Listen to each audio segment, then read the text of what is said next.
կա մի հատ հիմնադրամ, հա, Աշոտ Հովհաննիսյանի անվան հումանիտար հետազոտությունների ինստիտուտը, որը կատարում է ինչ-որ հետազոտություններ եւ այլն եւ այլն։ Ուրեմն գաղտնի որոշմամբ 18 թվականից սկսած սրան տվել են փողեր, որը մինչ այսօր կազմել է 540,000 ԱՄՆ դոլար, կես միլիոն դոլարից ավել փող տվել են այս Աշոտ Հովհաննիսյանի անվան հումանիտար հետազոտությունների ինստիտուտին 20-ից 25 թվականները։ Որի ղեկավարը Նիկոլի ընկերն է։ Հա, ուրեմն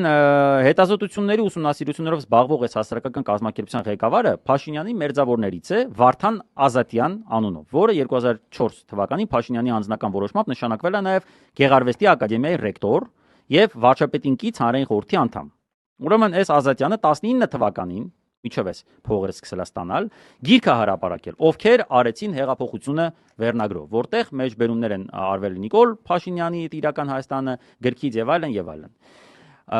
Այլ արժանիք այս մարդը հրապարակային դաշտում հասանելի չունի,